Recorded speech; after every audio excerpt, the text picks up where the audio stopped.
मैं श्रवण कुमार चौधरी, जीव विज्ञान अध्यापक, उर्मिला एजुकेशनल एकेडमी। आज के क्लास 12th का ये वीडियो बनाया जा रहा है।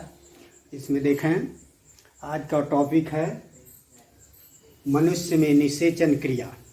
मनुष्य में निषेचन क्रिया, फर्टिलाइजेशन या निहोमन। इसमें जो चैप्टर है वो है एम्ब्रियोनिक डेवलपमेंट इन ह्यूमन। मनुष्य में भ्रूणोद्भव। तो भ्रूणोद्भव, भ्रूण बनने से पहले, भ्रूण के विकास से पहले निषेचन क्रिया होती है। निषेचन क्रिया आपको विस्तृत बताई जाएगी, लेकिन पहले आप समझें कि भ्रूणोद्भव है क्या।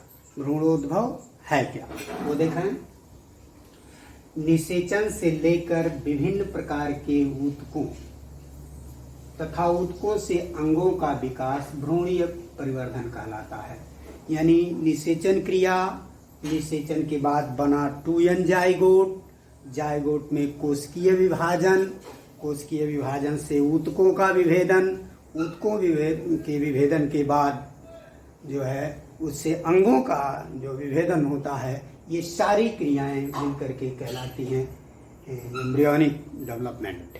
उन्हें दें निषेचन, जाइगोट का बनना, जाइगोट से ऊतकों का विभेदन, ऊतकों के विभेदन के बाद अंगों का विभेदन या विकास होना, यह सब क्रिया कहलाती है भ्रूणोद्भव। इसमें 3 बातें मुख्य हैं। निषेचन से जो जाइगोट द्विगुणित, निषेचन के बाद द्विगुणित जाइगोट बनता है, यह जाइगोट टोटीपोटेंट होता है, पूर्ण शक्त होता है सभी प्रकार की कोशिकाओं के विकास करने के लिए। फिर कोशिकाओं से अंगों के विकास करने के लिए यह पूर्ण शक्त होता है, जिसे आप टोटीपोटेंट कहते हैं। फिर उन कोशिकाओं में जो जीन होते हैं, वह जीन की अभिव्यक्ति के द्वारा कोशिकाओं का विभाजन करते हैं। मैंने जीन रिप्रेजेंटेशन से, जीन की अभिव्यक्ति से, जीन के अनुवादन से कोशिकाओं में विभेदन होता है। यानी विभेदन का मतलब भिन्न भिन्न प्रकार के अंगों के विकास, ऊतकों के विकास के लिए जो आवश्यक कोशिकाएं हैं, कोशिकाओं के ऊतकों के विभिन्न प्रकार हैं, उनका विकास होता है। और विभिन्न प्रकार के ऊतक जब बन जाते हैं तो उनके अंगों का विकास होता है। इस तरह से एम्ब्रियोनिक डेवलपमेंट में 3 मुख्य बातें आती हैं। जाइगोट जो बनता है वो पूर्ण शक्त होता है, जिसमें कोशा विभाजन होने लगता है। कोशा विभाजन के समय जीन की अभिव्यक्ति होती है, जिससे कोशिकाओं में विभेदन होता है तथा विभेदित ऊतकों से अंगों का विकास होता है। ये तीनों क्रियाएं मिलकर के एम्ब्रियोनिक डेवलपमेंट कहलाती हैं और पूरा होता है। तो इसमें हम आज देखेंगे केवल पहली निषेचन क्या है।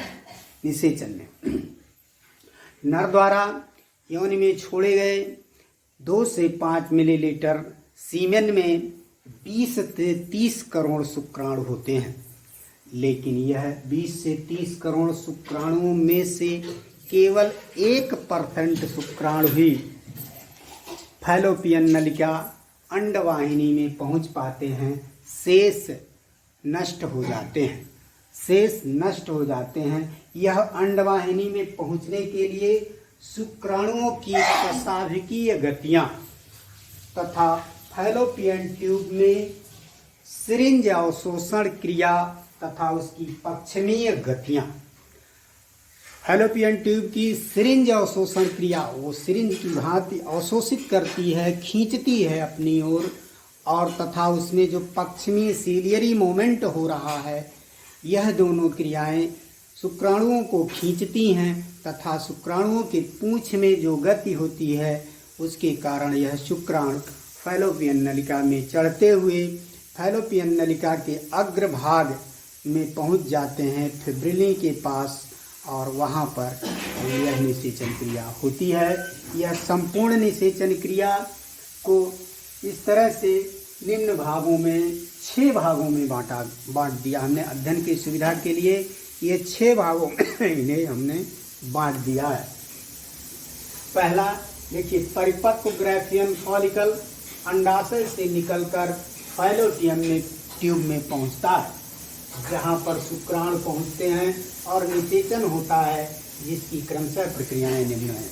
हमने बताया कि ग्रेफियन फॉलिकल अंडाशय से निकलता है और फिब्रिली द्वारा उसे एब्जॉर्ब कर लिया जाता है। उसी समय फैलोपियन ट्यूब में नर द्वारा छोड़े गए शुक्राणु अपने पूंछ की गति से तथा फैलोपियन ट्यूब के आकर्षण क्रिया और पश्चिमी गति से वहां पहुंच जाते हैं।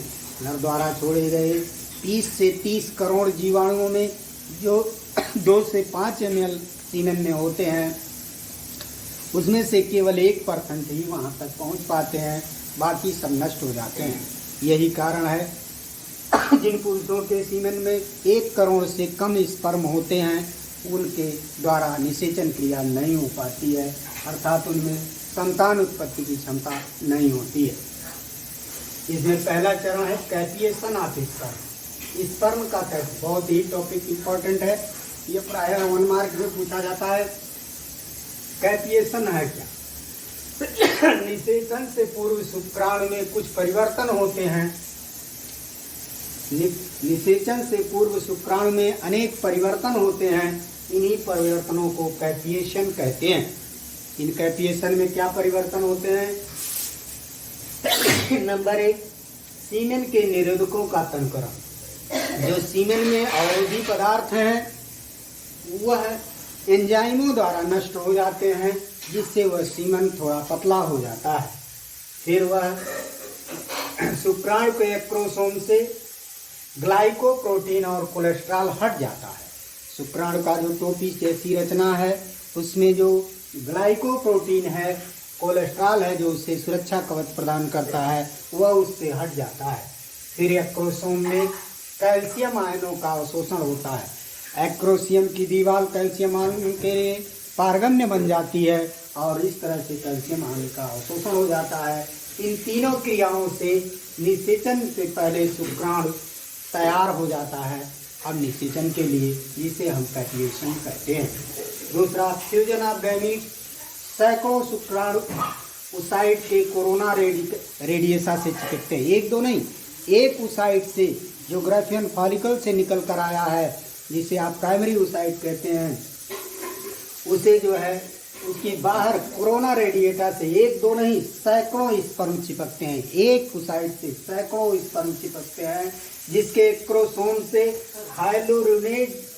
हाइलुरोनिडेज नामक एंजाइम सक्रिय होता है, जो स्पर्म लाइसिन नामक एंजाइम को पुनः विकसित करता है।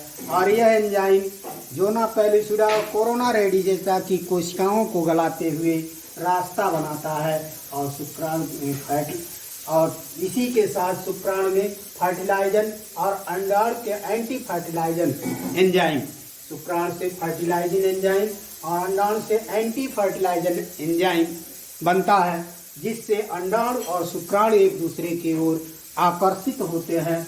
आकर्षित होने के बाद वह शुक्राणु कोरोना रेडिएटा जोना पेलिसुरा पर पहुंचता है, जहां पर हाइलुरोनिडेज एंजाइम के द्वारा स्पर्म लाइसिन के द्वारा उसमें कोशिकाएं गलने लगती हैं और वह स्पर्म उसमें रास्ता बना लेता है, प्रवेश करने लगता है। फिर तीसरा स्टेप आता है कि एंट्री ऑफ स्पर्म। शुक्राणु केवल ये रास्ते के द्वारा एक ओसाइट में केवल एक ही शुक्राणु पहुंच पाता है, शेष बाहर ही रह जाते हैं, परंतु इसकी पूंछ बाहर ही छूट जाती है। इस समय ओसाइट का चित्र देखा जाए तो उसके चारों तरफ बाल जैसी अनेक रचनाएं पाई जाती हैं। यह रचनाएं शुक्राणुओं के पूंछ हुआ करते हैं।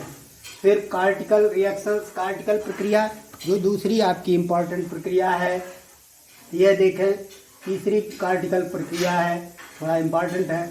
अंडाणु के प्लाज्मा मेम्ब्रेन से कार्टिकल कण समेकित होकर एंजाइम का अंडाणु का जो प्लाज्मा मेम्ब्रेन है उसमें प्रोटीन के कार्टिकल पार्टिकल्स पाए जाते हैं, कार्टिकल्स के कण पाए जाते हैं, विशेष प्रकार का प्रोटीन होता है और यह उसमें प्लाज्मा मेम्ब्रेन में गल जाता है और उसके विलय हो जाने से, गल जाने से एक विशेष तरह का एंजाइम निकलने लगता है और यह एंजाइम जोनो पेलिसुरा को दृढ़ कर देता है।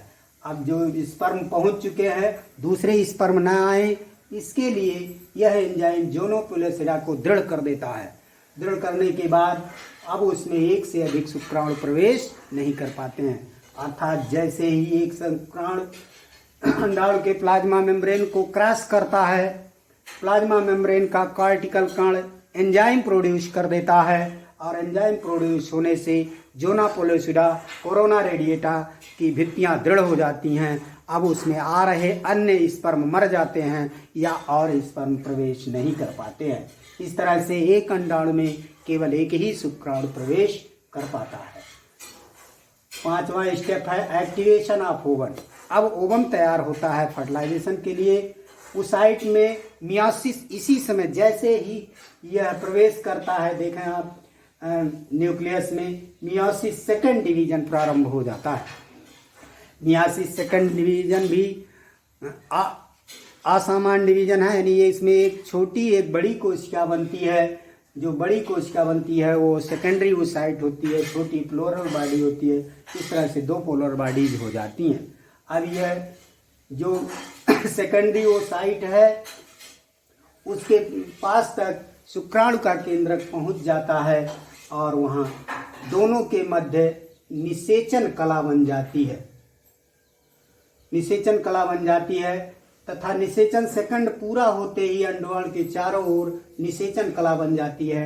अब किसी शुक्राणु के कोई भी किसी शुक्राणु के और पहुंचने के गुंजाइश नहीं रह जाती है। ध्यान दें, इस कॉर्टिकल प्रक्रिया में ही जो है पेलिसिडा दृढ़ हो गई थी, वही दृढ़ होकर के कला निषेचन कला बन जाती है। अब किसी शुक्राणु के पहुंचने की गुंजाइश नहीं होती। लास्ट स्टेप है कैरियोगैमी, केंद्रक संलयन।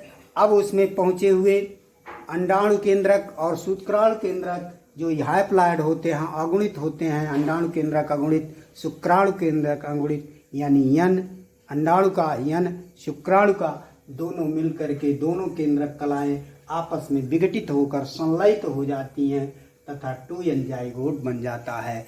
इस तरह से निषेचन क्रिया पूर्ण हो जाती है। अब यह पूरी क्रिया जो है 48 घंटे के अंदर हो जाती है। स्पर्म द्वारा छोड़े गए जो स्पर्म हैं वह फैलोपियन ट्यूब में केवल 48 घंटे तक जीवित रह सकते हैं। इसके बाद वो इनका निषेचन नहीं होता तो वो नष्ट हो जाते हैं तथा उस साइट में बना हुआ प्राइमरी साइट जो अंडाणु है जो फैलोपियन ट्यूब में पहुंचा है वह केवल 12 से 24 घंटे तक ही जिंदा रह सकता है। इसके बाद वह नष्ट हो जाता है। अर्थात ओसाइट जो प्राइमरी ओसाइट फैलोपियन ट्यूब में पहुंचा है उसके पहुंचने के 12 से 48 घंटे के अंदर उसे स्पर्म मिलता है तो उसका निषेचन होता है, अन्यथा वो विघटित हो जाता है। तथा नर द्वारा छोड़े गए सीमेन में स्पर्म 48 घंटे तक उसमें जिंदा रहते हैं। यदि 48 घंटे के अंदर वह फैलोपियन ट्यूब में पहुंचकर उस साइट को पाए तो निषेचन कर सकते हैं, अन्यथा वह भी विघटित हो जाते हैं। इस प्रकार से पूरा